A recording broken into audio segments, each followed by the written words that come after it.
rapaz. Se uma pedra dessa pegar nos meus olhos, eu tô ferrado. Não vou embora pra casa. Como é que eu vou? Como é que vai dirigir, né? Que vai fechado. Pera aí. Você tem coragem de fazer isso aí mesmo, maluco? É, tem um saco bem grande, cara. Ô Zé, ó. Tem aquele saco de lixo preto que lá que era bom, né? É, o grandão, tem que ser grandão, porque na hora que eu pôr aqui, ó, eu vou fechar rapidinho. Mas tem de cortar o fio rápido, hein? Como é que vai ter escada aí? Não tem nem escada. Calma. Calma, você é doido mesmo. Vou pegar um alicate lá pra cortar o fio.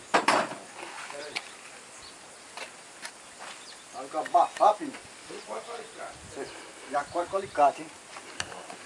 Estreito, hein, filho? Estreito, hein?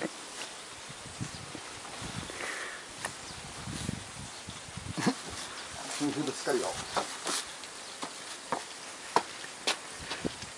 Você quer que eu feche atrás? Não pegou no meu... No zóio. Então, vocês vão ter medo de você com essa fantasia aqui. Ó, tem que ser rápido, hein? Não, mas você... Sabe por quê? Porque eu vou fechar a boca e aquele que ficar de Aí você já fora. fecha na porta.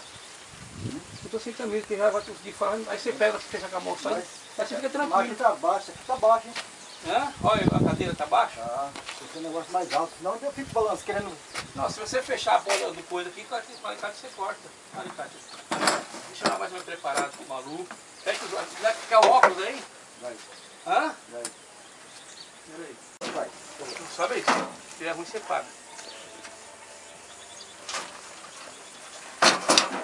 Tá perto dele. Calma, calma.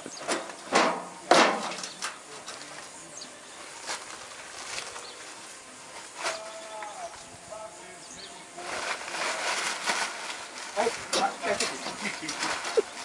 Agora corta.